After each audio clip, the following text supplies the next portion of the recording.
Welcome back to Parenting with Kind Wholeness.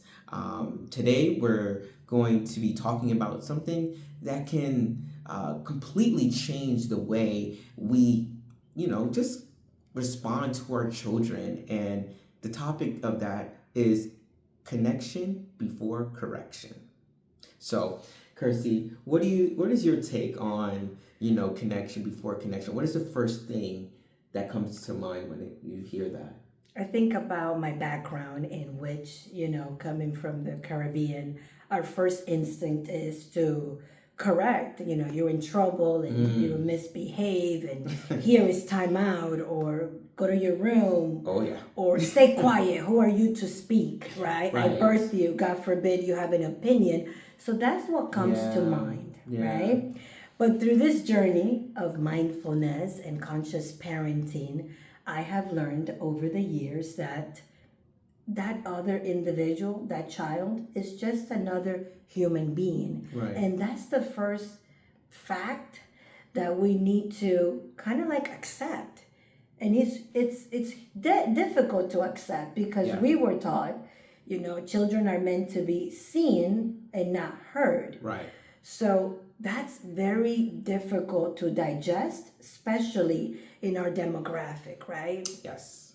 Agreed. So that's what comes to mind. So I have learned to just pause and Yeah. realize that that 10-year-old, that 3-year-old, that teenager, it's another human being. And what I tell my parents is, the parents that I coach and the parents that I spend time with is, how would you feel? Right. Right? And then I bring it back to them. So it's very easy to assume that the child is at fault. That is Right. our instinct, Yep. So I'll give you an example. The first thing I may say is, who left this bottle of milk out?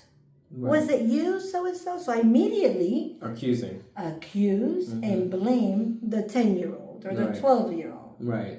Versus, I have a couple of choices, right? Either pick up the empty bottle of milk or whatever it is and Yeah. put it back in its place, Yeah. right? Or if I'm going to use the method of connection before correction, let's find out.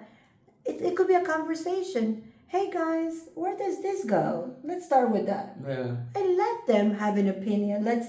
You'll be surprised to learn how immediately they'll come back and say, you know what, Mom, I left it out. I'm so sorry. Yeah. End of discussion. Yeah. That's good. That's real good. And what I really like about that example is you're leaving so much room to not only learn about that child's behavior and their reasonings behind the things that they do, right? Which is ultimately like a real good foundation of their character, right? And then not to mention the emotional intelligence that they get to develop in that actual, scenario.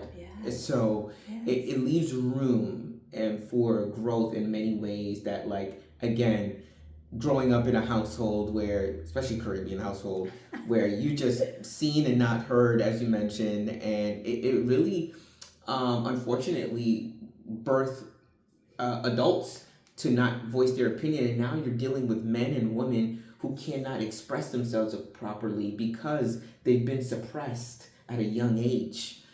So really giving that connection before correction is a real development into a prominent figure in society for them to really express themselves accordingly. Yeah. Right? And just that example of just the milk, it goes into other examples obviously in life, but again, I think that it is warranted to give a child the opportunity to explain themselves before, again, correction. Yeah. So, And it's like they're another human being. And the invitation today is just to pause. yeah.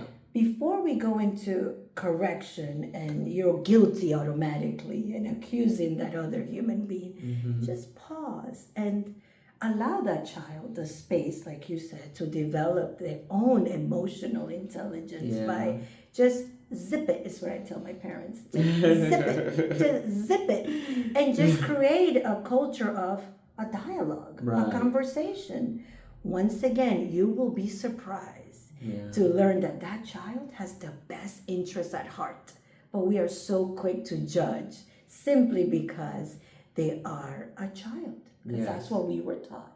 So, my friends here with Kind Wholeness, let's pause and really attempt to connect because every behavior tells a story. They may be frustrated about something. Maybe something happened in school.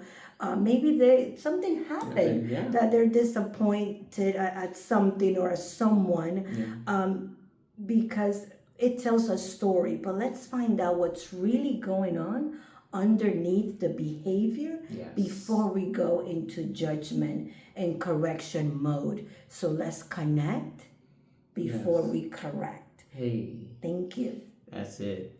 Thank you all.